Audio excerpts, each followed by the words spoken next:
Hello, and welcome to I Hate Talking, a podcast about talking, including etymology, frustrating topics, current events, and other random subjects.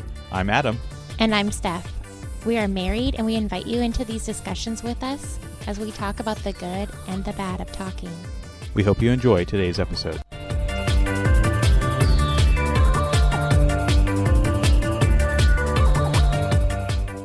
Welcome to episode 99 of I Hate Talking. Hi, everyone. So we have a request of you, our listener, and that is something fun that we can do for episode 100. Oh, cool. Because I don't really have any ideas. Oh, wait. We're asking them what we should do. Well, yeah, because do you have any ideas on what we should do for episode 100?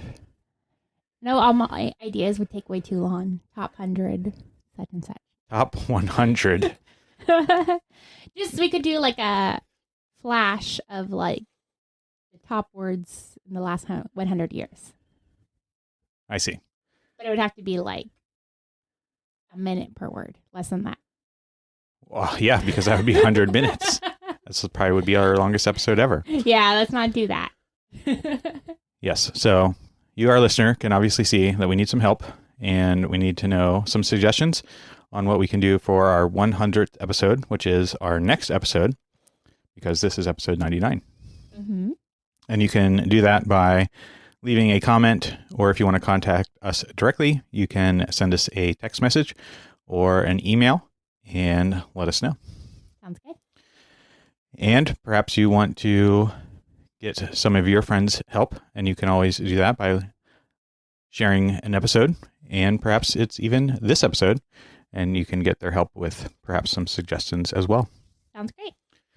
So we will move on to our word or phrase of this episode, and we only have one, so we're not going to do 100 words or anything like that, or 99 words, I suppose. And that word is the word dis. Dis, D-I-S. D-I-S. Perhaps. Maybe it's D-I-S-S. So this came up in conversation a week or two ago when somebody used the word dis, and one of our kids asked what that meant, and you explained it. But as I was thinking about it to myself after the words, I could not come up with a specific etymology. So that's why I figured we'd talk about it. Okay, well, first, I forgot that incident till you brought it up. And second, I think you probably remember better and you're being kinder to yourself in this retell. Okay, well, retell then. Well, you said something, I don't even remember what you said, but it was mean, not kind to me. And I said, why are you dissing me? And that's when the kids were like, what? Yes, I suppose so. And then you gave a brief definition. Yeah, I think I said that just means you're being unkind or you're not saying something that's nice. Yes. And I would consider it maybe specifically an insult where you are dissing someone, so to speak. Right. And in my head, a diss isn't like outwardly mean. Like you're trying to hurt the person. But it's definitely not a compliment. That's true. So I still don't have any idea on the specific etymology, and maybe could guess, but not really coming to any specific conclusions. So do you have any ideas before we look it up? Well, but first you did hear about the word before, right? Yes, I'm very familiar with the word. I did grow up in the 90s. Okay. Etymology, no.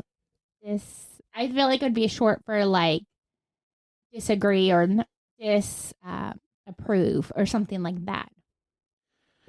Yes, you're on the right track, which was better than I did. So first, the definition of the word dis or dis, because there are spellings with just one S, D-I-S, and there are also, it looks like, less popular spellings of a double S, D-I-S-S, and it is a slang term meaning to treat someone with disrespect, contempt, or to criticize them. Oh, yeah, disrespect. There you go. Okay, that's a better word. Yes, and that is the supposed etymology, that it originated as a shortening of the word disrespect or possibly dismiss. Okay, yeah. So don't disrespect me, don't dismiss me, don't diss me. Nice. You're becoming a rapper now, too. 6-7. So it can be used as a verb as well as a noun. So the examples given here are as a verb, don't diss my car, or a noun. Again, the example, a massive diss. Yep, sounds good. I know that word. I don't even know how it came up in our conversation. It just like popped out of my head. It was definitely a word I used to say when I was younger. Yeah, in the 90s, early 2000s. And so I think even when I said it, I was kind of surprised, like, oh, but that is a good word. Because you weren't being mean. You weren't trying to hurt me. But you weren't being kind either. So it's like, hey, stop. You were teasing me about something I did wrong. So, hey, don't do that. There you go.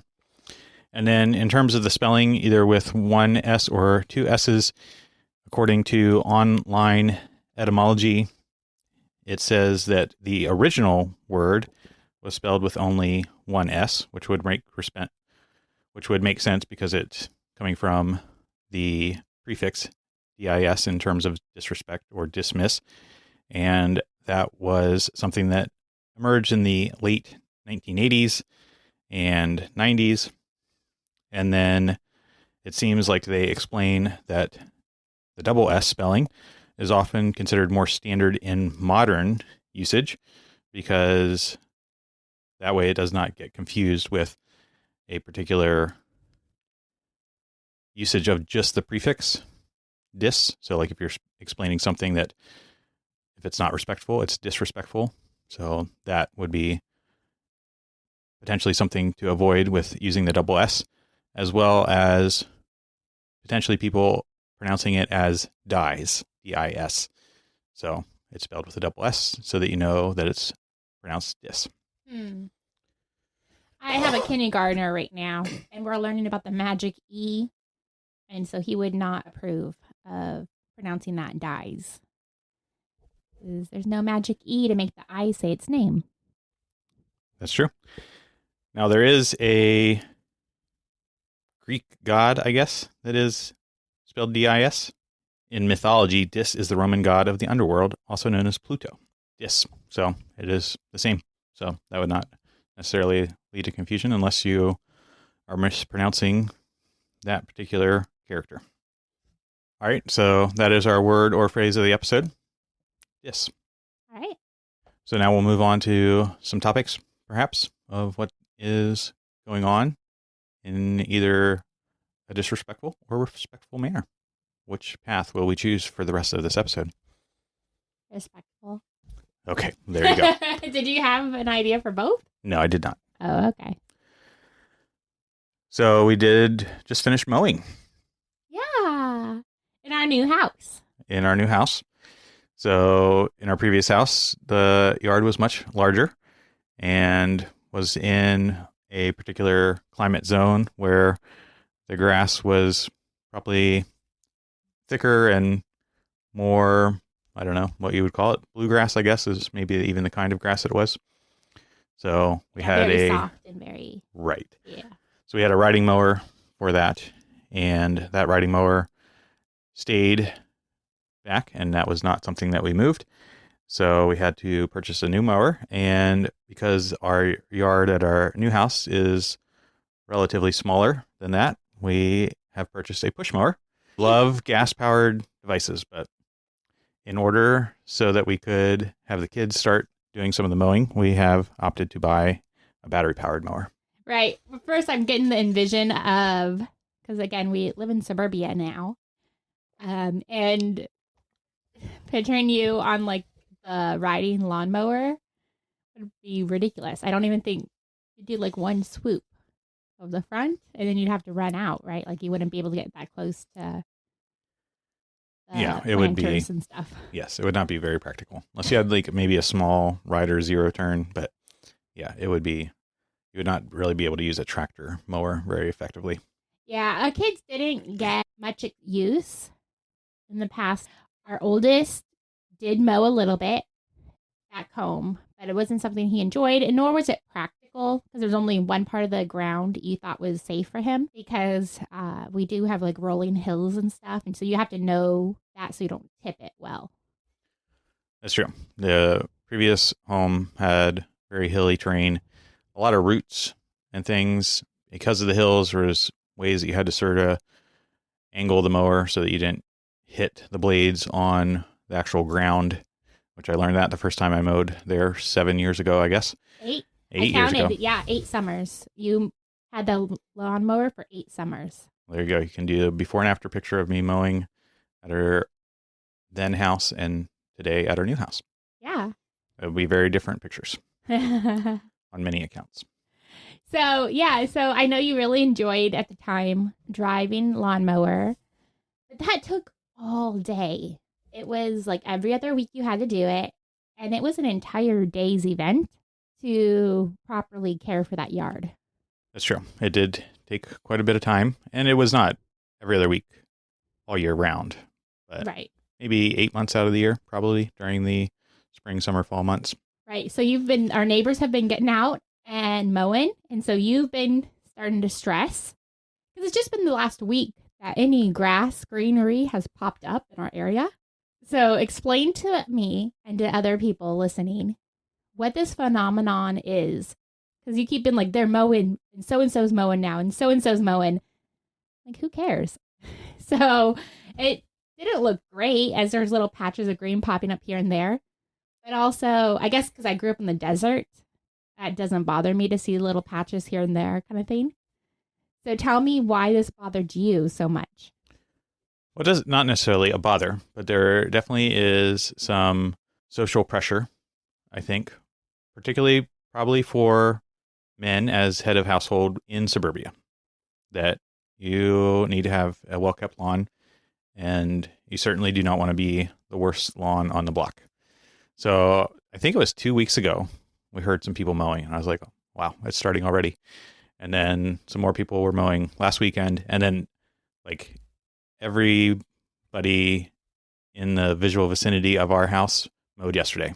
That was it. We had to mow because otherwise our house was literally going to be the worst kept house on the block. I guess so.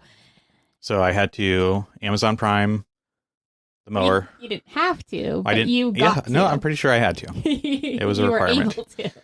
I did.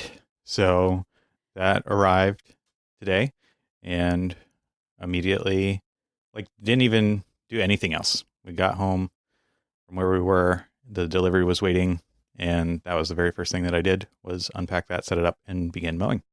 Yeah. Okay. And also, it just shows how little I know of this world or how much it's changed since I did have to mow in the past. You know, when I was like teen or early marrieds or whatnot.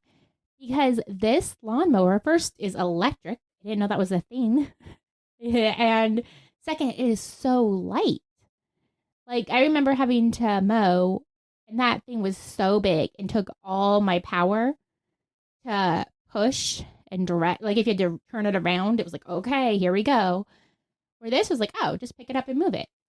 Yeah, probably the battery is the heaviest thing in it. So it is very light, easy to maneuver. It's also very easy to start. You just press and hold your start button and then pull the bar, and then it's running. So that makes it pretty easy. So is this a new thing, or do we just not know? Because the same thing, a couple of years ago, we bought an electric power washer, and that changed my life because I was like, oh, I can just plug it in, push the button. Where before we had another power washer, and I just couldn't get it started. And I feel like the same thing with mowing. I struggled so hard to start it when it was gas powered. So is this just in the last 5 years, decade? Or has this been around and I just didn't know about it? It's probably been around maybe for 10 to 15 years, but I think the technology has greatly improved over the last 5 years or so, because when they first had electric lawn care equipment, the batteries would run out very quickly or were not reliable. But I think with some of the modern day battery production processes, that now they are much more powerful and long lasting. So I think they've become more popular because of that.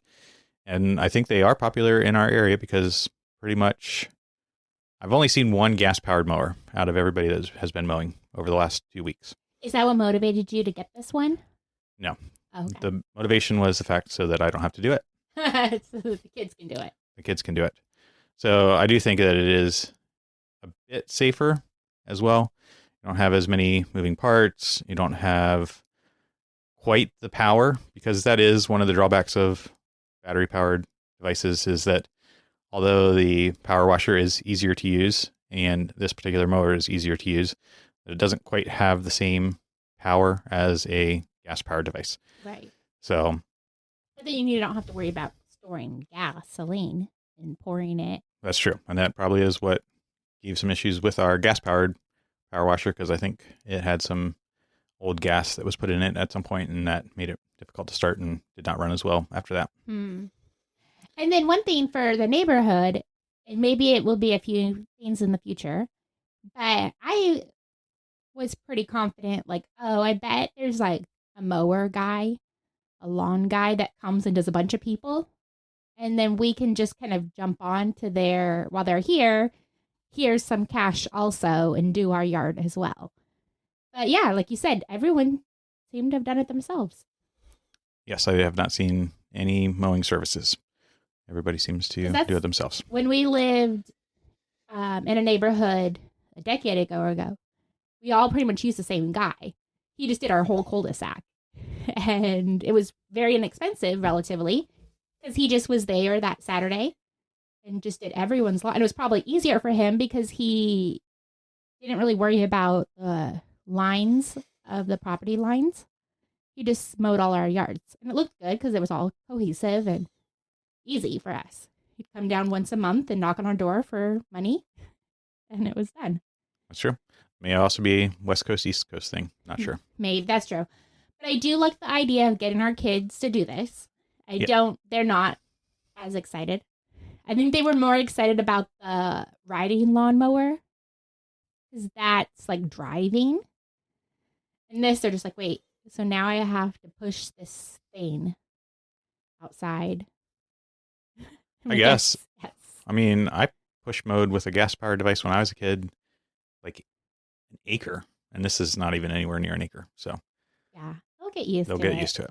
It's just another job they have to do that they... Yep. So 2 of them did mow today and did a substantial part of the yard. Not all of it, but took turns doing that. And then the littlest one tried it for a little bit and then realized that probably he needs a bit more height and strength to do it effectively. Okay. Also, how quiet it is. It's shockingly quiet. So that's true. You probably should still wear ear protection, but we did not because it is relatively quiet. So one of our kids, I think, would really get into this, and I want you to teach them eventually, but I didn't want to push my luck today. I love the crisscross yards. And I think that he's very meticulous, and I think that he would really do a good job if we teach him how to do the crisscross lawn. Or does that look weird next to all our other neighbors who just do straight across? Yeah, it may look a little bit odd. We'll have to drive around and see if anybody's doing crisscross. But it seemed like everybody was doing horizontal lines. There's somebody who doesn't even have real grass. I haven't seen that. I would judge them. I saw them. I didn't judge them. I was like, oh, that's smart. Are they? Can you see them from our front porch? No, you can't. Okay, so further down the line. Yeah, I saw it in one of our neighborhood walks. I see. So they did some mowing, and that was successful. So hopefully in the near future, perhaps I will only do the edging, and then they can do actual mowing. How do you feel about that? Yeah, I'm happy to impart some duties and responsibilities to them so that they can be productive adults. But I do enjoy mowing. It is sort of therapeutic. So I did it today. May have a little bit more to do because the battery died because it was the very first charge, so it was not fully charged. I do enjoy mowing maybe like the first and second time and then of the season, and then after that it sort of becomes more of a chore. But you didn't enjoy it today, right? Was it just because you weren't prepared, like you felt sprung on and forced to do this today? Perhaps I was a bit hopeful that the kids would do it and take a sense of pride in it, and they did pretty good. You could just walk around with a poppy soda behind them and cheer them on? Yes, that was my intent. So It didn't quite work out that way, but they did a substantial part of it, so I was pleased. It was also kind of sprung on them, too. Like, hey, tomorrow. Yeah, well, I mean, I gave them a day's warning. I did. as soon as I placed the order, I was like, this is what you're going to be doing tomorrow. So they did have a bit of warning. And then my dad has a quote that relates to mowing. And this is actually what he wants written on his tombstone. So he wants his name and years of life. And then a quote underneath that says, "You're never done mowing." So I don't know what it is about mowing in either our family or in America, life in general, but it is seemed to be a key part of our cultural experience. Do you, when you remember back to your childhood, because you were saying that you were young mowing, would he mow part of it too, or did he supervise you, or was that just a couple of years of his life where he didn't have to mow? I believe that he did a lot of the weed whacking and edging with some of those perhaps a little bit more dangerous lawn care equipment type devices. And yeah, I would do push mowing with a gas mower, and at some point graduated to a riding mower. And I do remember certain houses that we lived at where perhaps there was a little bit of a hill or complex turns and things that you had to do that perhaps he would do, and I would do more of the flat, straight areas. So I think we separated the duties similar to how I described. Perhaps we will separate the duties for our kids. Oh, there you go. Full circle. Is it a good workout still? Because that's what they say, right? Mowing is a good workout. But since it's not so heavy, I mean, you still are taking a walk, physically exerting yourself. But I mean, it's more than a walk because you're still pushing, you're maneuvering the mower. Is it like when we used to walk with the stroller with the babies? It's probably as heavy or less than that heavy. Maybe for an adult, but yeah, it's going to be a workout for a kid. Okay. Yeah. Yes. And then even with the riding mower at our previous property, it was still quite a bit of work because you had to do all the weed whacking, which that was probably took just as long as riding the riding mower portion. This will, I think, in all different aspects, probably be an easier mowing experience at our new property. Yeah, and I think for you overall, it's going to be better, or maybe better is not the right word, but less of an obligation because the kids can do it. I can do it. I never drove the riding lawnmower. We talked about it before. But I never wanted to because it scared me because, I mean, at some points you are slanted and it just was so scary to watch you like you're on a tip. We did not have to keep up with it perfectly if you were traveling or anything like that because we didn't have that many people down our streets. We now live in a neighborhood where people see our street constantly. Sometimes only the Amazon driver who saw our road. That's true. And that is true that I did most of the riding mower work because it was a bit dangerous with the amount of hills that we had because I've never actually tipped it, but I have been on two wheels and had to steer to avoid tipping it, where you have to sort of grab onto the fender and sort of lean over so that your weight is distributed properly so that you don't tip it while you're holding on with the fender with one hand and steering with the other and pressing the gas and everything and trying to stay on the straight line. So that area at the very front was somewhat difficult. Okay, here's another question I don't think I've ever asked you. When we moved to the country, our last home, you traveled a lot back then for work. And we did not have a riding lawnmower because once again, we hired someone at our previous place to do our yard. We had it done once when we moved in. And then it was several weeks later. And, you know, we kept saying we need to buy one. But, like, we were just moving in. Life was crazy busy. You were traveling a ton. Neighbor mowed it for us. And at the time, we didn't know who he was. I was kind of scared. Like, do I go out there and pay him? Or what is he like? Does he, how do, like, I don't, yeah, I just didn't know because he just showed up and started mowing. I'd never seen him before in my life. Later, I found out he was a neighbor who knew that we needed it. And we just moved in, was kind. Did that bother you or were you thankful? A little bit of both. Yes, I would have. Like a little bit embarrassed? Yeah, a little bit embarrassed that somebody else had to take care of my particular responsibility. But I was thankful that they did because, yeah, it was not possible for us to take care of that responsibility because of traveling and not having the proper equipment at that particular time. So that is true. Yeah, that sweet guy. I guess he told his wife told me later that because I wasn't sure what to do, and I texted you because you were gone, and you were like, just leave him some water on the front steps. and just do that. And that way you can acknowledge I've seen you, thank you, or whatever, and we'll go from there. So I did that, and I guess he told his wife afterwards, like, I think I really scared her or made her uncomfortable. I was like, oh no, I didn't mean to. And then several months later, I was outside with my kids, and I had earbuds in. I was listening to like a story, and he came up to say something, and I screamed. Like, I panicked. And he was like, I'm so sorry. It's just me. And ever since then, I've always been a little embarrassed around him. Like, oh man, he thinks I'm such a jumpy, scared person that he's always been so nice. But I'm like, oh man, I did not make a good impression.